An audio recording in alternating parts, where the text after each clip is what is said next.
고성재 괴로움의 진실. 사람은 살아가면서 어느 순간 멈춰서게 됩니다. 젊은 날엔 그럴 시간이 없었습니다. 늘 앞만 보고 달려야 했고 무언가를 이루고 책임지고 붙잡고 살아야 했지요. 하지만 세월이 쌓이면 마음 한가운데에 말없이 무거운 바람이 지나갑니다. 나는 지금 잘 살고 있는 걸까? 이 삶은 어디로 흘러가고 있는 걸까? 왜 이렇게 마음이 고단하지? 누구에게도 쉽게 말할 수 없었던 이 물음들. 그건 단지 피곤함 때문만이 아닙니다.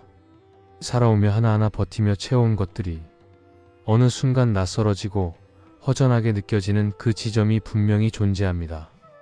이 허전함은 무엇일까요? 사람들은 그것을 외로움이라 부르기도 하고 불안이라고도 부릅니다. 혹은 그냥 공허함이라고도 말하지요. 하지만 부처님은 그걸 아주 명확한 한 단어로 정리하셨습니다. 즉 괴로움입니다. 부처님은 깨달음을 얻은 후 가장 먼저 전한 가르침이 바로 이 괴로움에 대한 진실이었습니다. 그 진리를 이렇게 말씀하셨습니다. 이것이 고성재니라. 삶은 괴로움이다. 태어남은 괴로움이요. 늙음도 괴로움이며 병듦도 죽음도 괴로움이다. 사랑하는 이와 헤어지는 것, 미워하는 이와 함께하는 것, 원하는 것을 얻지 못하는 것, 이 모두가 괴로움이다. 누군가는 이 말을 들으며 삶을 너무 부정적으로 보는 게 아니냐고 말할지도 모릅니다. 하지만 고성재는 삶을 부정하는 가르침이 아닙니다. 오히려 삶을 있는 그대로 바라보는 정직한 시작입니다. 삶에는 기쁨도 있고 감사도 있습니다. 하지만 그 모든 빛나는 순간들은 반드시 그림자를 동반합니다. 기쁨은 잃을 수 있는 것이고 건강은 무너질 수 있으며 관계는 멀어질 수 있습니다. 그리고 그것이 사람의 마음을 아프게 만듭니다. 부처님은 우리에게 삶의 어두운 면을 굳이 보라고 강요하신 것이 아닙니다. 이미 우리가 경험하고 있는 그 감정들, 이유 없이 내려앉는 우울함, 사람들 틈에서 느끼는 고립감, 자식이나 가족에 대한 걱정 속에서 피어나는 슬픔, 그 모든 감정들이 괴로움의 한 모습이라고 알려주신 것입니다. 당신이 느끼는 괴로움은 틀린 것이 아니다. 이 말이야말로 고성재가 전해주는 첫 위로일지도 모릅니다. 사람들은 고통을 감추는 데 익숙해집니다. 강해 보여야 하고 약해지면 안 된다고 배우며 살아왔습니다. 그러다 보니 마음속에 괴로움이 자라나도 그것을 부끄러워하거나 외면하게 됩니다. 하지만 부처님은 말합니다. 괴로움을 숨기지 말고 억누르지도 말고 있는 그대로 바라보라고.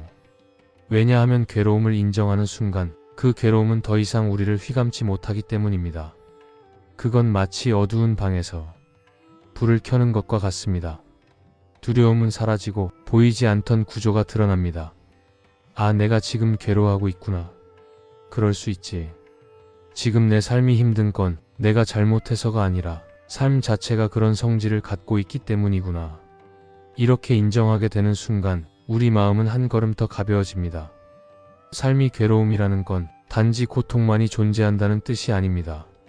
그보다는 삶에 반드시 포함된 조건이라는 의미입니다. 태어나면 늙고 사랑하면 이별하며 가진 것은 언젠가 잃게 됩니다. 그 흐름은 인간이라면 누구나 피할 수 없습니다. 그러나 부처님의 말씀은 거기서 끝나지 않습니다. 그 괴로움이 있다는 것 자체가 문제가 아니라 우리가 그 괴로움을 어떻게 대하느냐가 진짜 문제라고 하셨습니다. 괴로움을 부정하거나 피하려고만 하면 우리는 더 큰 고통에 사로잡히게 됩니다. 하지만 괴로움을 수용하고 그 안에 담긴 성질을 이해하려는 마음을 가진다면 그 순간부터 우리는 괴로움에 덜 휘둘리는 존재가 됩니다. 괴로움을 있는 그대로 바라보는 것이 괴로움을 벗어나는 첫걸음이니라. 고성재는 말합니다. 삶은 괴로움이다. 하지만 동시에 이렇게도 속삭입니다. 그 괴로움은 바라볼 수 있고 그 바라봄을 통해 당신은 자유로워질 수 있다. 우리는 종종 삶을 바꾸는데 큰 결단이나 극적인 변화가 필요하다고 생각합니다.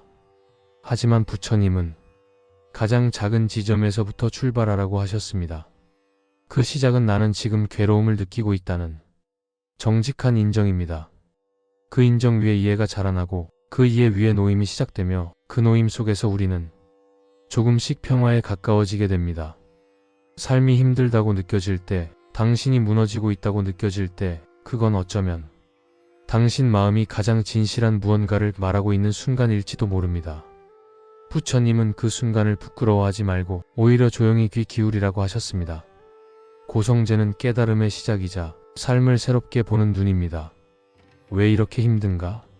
라는 질문에서 그럴 수 있다는 이해로, 그리고 그럼에도 살아갈 수 있다는 힘으로 우리의 마음은 조금씩 자라납니다.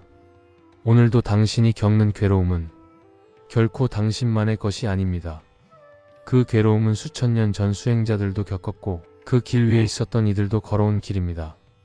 당신이 오늘 그 길 위에 서 있다면 당신 또한 이미 수행자입니다. 집성제 괴로움의 원인. 삶이 힘들다고 느껴질 때가 있습니다.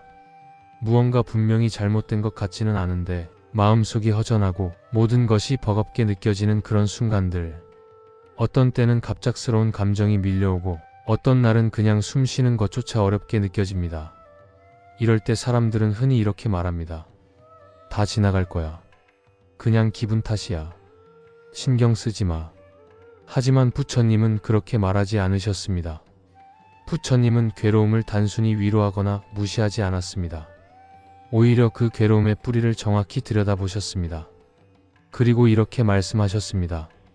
이것이 집성제니라. 괴로움은 가래에서 비롯된다. 가래는 집착을 낳고 집착은 괴로움을 낳는다. 가래라는 말은 익숙하지 않을 수 있습니다.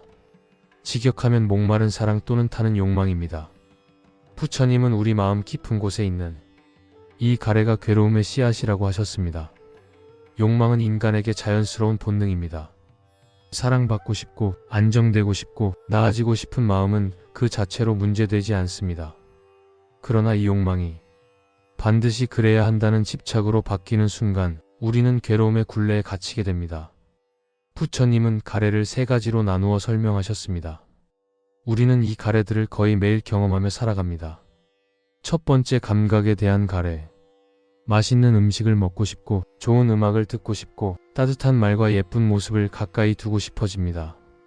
이것은 모두 쾌감에 대한 욕망입니다. 문제는 이 모든 감각이 사라지는 성질을 가지고 있다는 것입니다. 지금 당장은 기분이 좋더라도 시간이 지나면 그 감정은 바뀌고 우리는 다시 허전함을 느낍니다. 그리고 또 다른 감각을 찾아 헤매게 되지요. 그 반복은 쉽게 끝나지 않습니다. 두 번째, 존재에 대한 가래. 지금 이 행복이 계속되었으면, 내 자식이 이대로만 자라면, 내가 이 자리를 지키기만 한다면, 우리는 지금 가진 것을 잃고 싶지 않아 합니다. 하지만 이 세상에 변하지 않는 것은 없습니다. 모든 것은 늙고 바뀌고 사라집니다. 그 변화를 받아들이지 못하고 계속되어야 한다고 집착할 때 그것이 괴로움이 됩니다. 세 번째, 비존재에 대한 가래. 반대로 우리는 어떤 것들은 사라지기를 간절히 바랍니다. 실패한 기억, 마음 아픈 사람, 내가 가진 약점들. 그러나 그것들을 없애고자 할수록 오히려 더 선명하게 드러납니다. 없애야만 한다는 생각이 괴로움의 또 다른 얼굴이 되는 것입니다. 이제 조금 더 현실적인 예를 들어보겠습니다. 자녀가 말을 듣지 않을 때 왜 저럴까 보다는 내가 이렇게까지 했는데 왜? 라는 마음이 올라올 수 있습니다. 사실 그 마음 밑에는 내 뜻대로 되어야 한다는 가래가 있습니다. 몸이 아플 때도 마찬가지입니다. 왜 나만 아파야 하지? 라는 질문 속에는 건강해야만 한다는 욕망이 숨어 있습니다. 누군가에게 비교당하거나 인정받지 못할 때 우리는 열등감을 느끼고 그 감정은 자책이나 분노로 바뀝니다. 그 밑에는 나는 지금보다 더 나아야 한다는 무의식적인 기준이 숨어 있습니다. 이 모든 가래들은 표면에선 보이지 않지만 우리의 괴로움을 만드는 근본적인 원인입니다. 이쯤 되면 이 가래들을 없애야 한다고 생각할 수 있습니다.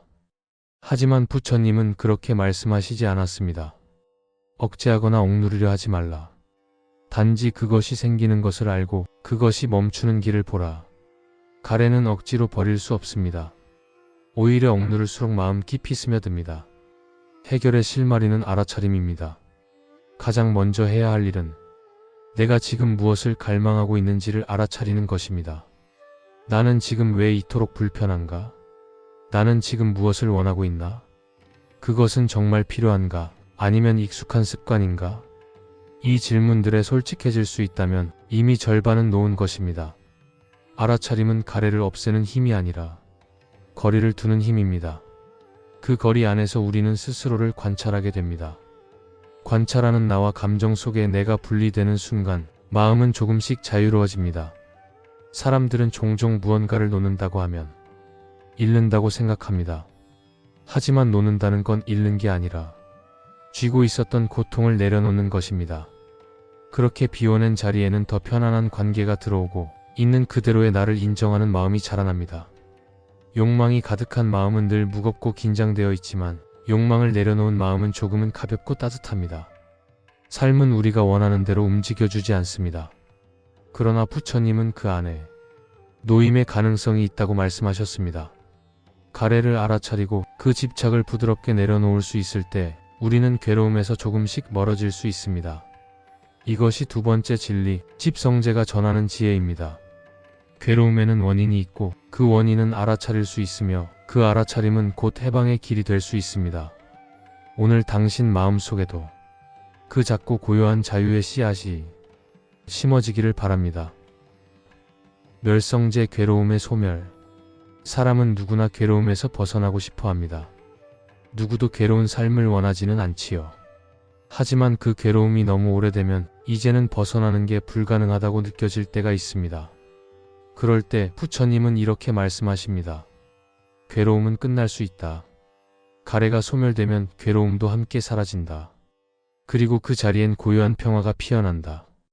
이 가르침을 불교에서는 멸성제라 부릅니다. 즉, 괴로움이 사라질 수 있음에 대한 진리입니다. 부처님은 괴로움이 사라진 상태를 열반이라 불렀습니다. 열반은 문자 그대로는 불이 꺼진 상태입니다. 여기서 말하는 불은 욕망과 집착의 불꽃입니다. 우리를 괴롭게 만드는 마음속 갈증, 지금 이대로는 부족하다는 생각, 무언가를 더 갖고 싶고 지키고 싶고 바꾸고 싶은 그 마음들. 그 불길이 꺼지면 마음은 처음으로 조용해집니다. 그리고 그 자리에 처음 경험하는 고요함이 찾아옵니다. 불이 꺼졌다는 말은 죽었다는 뜻이 아니라 살아있는 마음이 가벼워졌다는 뜻입니다. 많은 사람들이 열반이라는 말을 어딘가 신비롭고 도달하기 어려운 것으로 생각합니다. 마치 죽은 뒤에야 갈 수 있는 천국처럼 여기는 경우도 있지요. 하지만 부처님은 그렇게 말씀하시지 않았습니다. 열반은 이 삶 속에서도 도달할 수 있다. 욕망이 멈추고 집착이 끊어지며 마음이 자유로워질 때 거기에 열반이 머무른다. 즉, 열반은 특별한 장소나 시기가 아닙니다. 삶의 한가운데 지금 이 자리에서 우리 마음속에 깃들 수 있는 내면의 상태입니다. 열반의 핵심은 자유로움입니다. 무언가를 꼭 붙잡지 않아도 괜찮고 남과 비교하지 않아도 마음이 흔들리지 않으며 현재의 나를 있는 그대로 받아들일 수 있는 상태. 그것이 바로 열반입니다. 어떤 사람은 이렇게 말합니다. 욕망도 없고 집착도 없으면 무기력해지는 거 아닌가요? 하지만 열반의 마음은 무기력이 아닙니다. 오히려 그것은 가장 선명하고 가장 깨어있는 상태입니다. 욕망이 사라졌기 때문에 한눈 팔지 않고 지금 이 순간에 완전히 머물 수 있는 마음. 자신을 속이지 않고 세상을 탓하지 않으며 타인의 인정 없이도 조용한 중심을 지킬 수 있는 마음. 그것이 열반입니다. 열반은 거창한 수행 끝에만 도달하는 게 아닙니다. 일상 속에서도 우리는 작은 열반을 경험할 수 있습니다. 가령 사랑하는 이와 함께 조용히 차를 마시는 순간, 산책 중 들려오는 새소리를 듣는 순간, 누군가를 미워하려다 문득 멈추고 그 사람도 나처럼 괴롭겠구나 생각한 순간. 이 모든 순간들은 작은 열반입니다. 그 순간들 속에는 욕망이 없습니다. 두려움도 없습니다. 단지 있는 그대로 머무는 나만 있을 뿐입니다. 부처님은 단순히 욕망을 없애라 하지 않으셨습니다. 욕망은 인간의 본능이기 때문에 억누르거나 없앨 수 없습니다. 그래서 부처님은 욕망을 관찰하라고 하셨습니다. 욕망이 어떻게 일어나는지, 그 욕망이 어떤 감정을 부르는지, 그 욕망이 충족되지 않을 때 우리가 어떤 반응을 하는지를 알아차리라고 하셨습니다. 그 알아차림이 욕망과 나 사이의 거리를 만들어줍니다. 그리고 그 거리 안에 우리는 선택할 여유를 얻게 됩니다. 이것이 괴로움이 사라지는 실제적인 과정입니다. 한번 생각해 봅시다. 우리가 괴로울 때는 대부분 무언가에 불이 붙었을 때입니다. 나는 이걸 꼭 이뤄야 해. 저 사람은 나를 이렇게 봐야 해. 과거의 일은 사라져야 해. 지금의 나는 이래선 안 돼. 이 모든 생각들이 마음에 불을 붙입니다. 열반은 그 불이 하나씩 꺼져가는 과정입니다. 그리고 그 꺼짐은 공허함이 아니라 맑은 바람 같은 평온함을 남깁니다. 그때 우리는 비로소 진짜 나를 바라볼 수 있습니다. 그동안 얼마나 쥐고 있었는지, 무엇을 움켜쥐느라 내가 나를 놓치고 있었는지를 조용히 마주할 수 있습니다. 어떤 사람은 말합니다. 그건 수행자들이나 가능한 경지지, 나 같은 사람은 못해요. 하지만 부처님은 열반을 특정한 계급이나 출가자에게만 허락하지 않으셨습니다. 가정 안에서 살아가는 사람도, 일터에서 바쁜 사람도, 자식을 돌보는 부모도 모두 괴로움을 바라보고 그 괴로움을 알아차리고 그 집착을 놓을 수 있습니다. 그것이 열반으로 가는 길입니다. 그리고 그 길은 지금 여기서 시작됩니다. 지금 조용히 눈을 감고 스스로에게 물어보세요. 나는 지금 무엇에 집착하고 있는가? 그 집착은 나를 어떻게 괴롭게 하고 있는가? 내가 지금 내려놓을 수 있는 것은 무엇인가? 이 질문들만으로도 마음은 조금씩 정리되기 시작합니다. 오늘 단 하루라도 그 불 하나를 내려놓는다면 그것이 바로 열반의 씨앗이 됩니다. 부처님은 말씀하셨습니다. 마음이 고요하면 세계도 고요하다. 욕망이 사라지면 그 자리엔 자유가 남는다. 괴로움은 끝날 수 있습니다. 지금의 나라고 해서 영원히 이 고통 속에 머물 필요는 없습니다. 하나씩 내려놓고 하나씩 받아들이며 그 안에서 평화를 찾는 것이 부처님이 우리에게 가르쳐 주신 진짜 희망입니다. 멸성제는 단순한 철학이 아니라 살아있는 지혜입니다. 오늘도 괴로움의 불꽃을 바라보는 당신에게 그 지혜가 고요히 머물기를 바랍니다. 도성제 괴로움을 없애는 길. 괴로움이 있다는 것, 괴로움에는 원인이 있다는 것, 그리고 그 괴로움은 사라질 수 있다는 것. 이 세 가지를 들었을 때 마지막으로 떠오르는 질문은 이것입니다. 그럼 나는 어떻게 살아야 괴로움에서 벗어날 수 있을까? 바로 이 질문에 대한 부처님의 대답이 네 번째 진리 도성제입니다. 이것이 도성제니라. 괴로움을 여의는 길이 있으며 그 길은 곧 8가지 올바른 길이니라. 괴로움이 있으면 그에 대한 해법도 있어야 한다. 이것은 단순한 이론이 아니라 부처님이 직접 실천하며 증명한 진리입니다. 사람들은 흔히 괴로움을 해소하기 위해 외부의 조건을 바꾸려 합니다. 더 좋은 직장, 더 많은 돈, 더 나은 관계, 더 강한 자. 그러나 부처님은 그 어떤 외부 조건도 괴로움을 완전히 없애지 못한다고 하셨습니다. 왜냐하면 괴로움은 밖에서 오는 것이 아니라 마음에서 일어나기 때문입니다. 그렇기에 괴로움을 없애는 길 또한 밖이 아니라 내면의 길이어야 합니다. 부처님이 제시한 괴로움에서 벗어나는 구체적인 길은 바로 팔정도입니다. 이 길은 단순한 윤리지침이 아닙니다.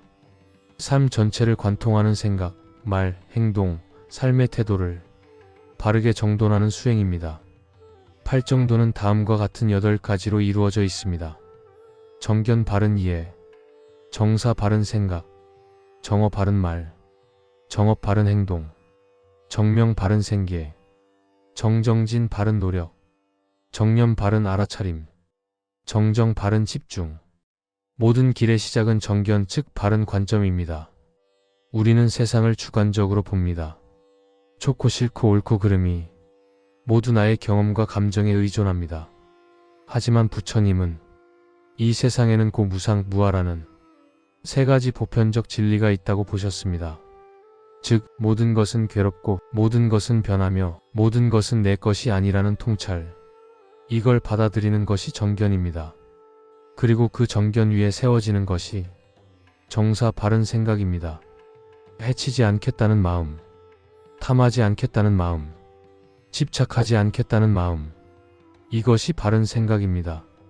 정견과 정사 위에 놓이는 것이 정어 바른 말입니다. 말은 곧 마음입니다. 거짓된 말, 험한 말, 이간하는 말, 쓸모없는 말은 결국 내 마음을 어지럽힙니다. 정어는 진실하고 친절하며 필요한 말을 하려는 노력입니다. 그리고 이어지는 정업과 정명. 바른 행위와 바른 생계. 남을 해치지 않고 도둑질하지 않으며 성적으로 해롭지 않은 행위를 하고 타인을 착취하거나 속이지 않으며 정직하게 생계를 꾸리는 것이 바른 삶의 기반입니다. 이 모든 것이 내면의 괴로움을 줄여줍니다. 다음으로는 정정진 바른 노력입니다. 이 길은 단순히 열심히 해라는 말이 아닙니다. 괴로운 마음은 줄이고 맑은 마음은 자라게 하며 이미 일어난 선한 마음은 유지하고 일어나지 않은 좋은 마음은 일어나게 하는 것. 이 네 가지 방향의 노력이 바른 정진입니다. 그리고 여기서 중요한 두 단계가 남아 있습니다.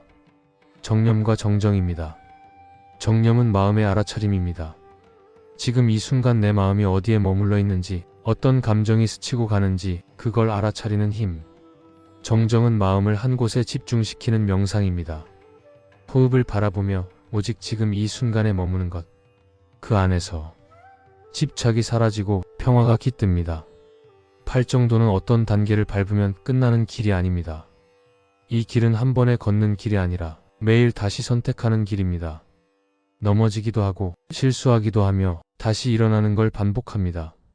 하지만 그 반복 안에서 우리는 조금씩 덜 괴로워지고 더 자비로워지며 조금씩 가벼워집니다. 그리고 그 길 위에서 우리는 삶을 다시 배우게 됩니다. 지금 이 순간 당신의 마음은 어떤 상태인가요? 무언가를 움켜쥐고 있는가요? 무언가에 휘둘리고 있는가요? 그렇다면 조용히 그 마음을 바라보세요. 그리고 아주 작게 하나의 선택을 해보세요. 지금 이 말은 바른가? 지금 이 행동은 해로움이 없는가? 지금 이 마음은 평화로운가? 이 질문이 반복될 때 당신의 길은 달라집니다. 그 길이 바로 당신의 도성제입니다. 도성제는 단순한 수행이 아닙니다. 그건 바로 우리가 지금 이 삶을 어떻게 살아갈 것인가에 대한 대답입니다. 부처님은 괴로움이 있다고만 말씀하시지 않았습니다. 그 괴로움을 넘어 평화로 가는 길이 있다고 선언하셨습니다. 그리고 그 길은 멀리 있지 않습니다. 오늘 지금 이 순간부터 시작할 수 있습니다. 당신이 매 순간을 조금 더 자비롭게, 조금 더 지혜롭게 살아간다면 그것이 바로 도성제를 실천하는 삶입니다. 나모 본사 석가모니 불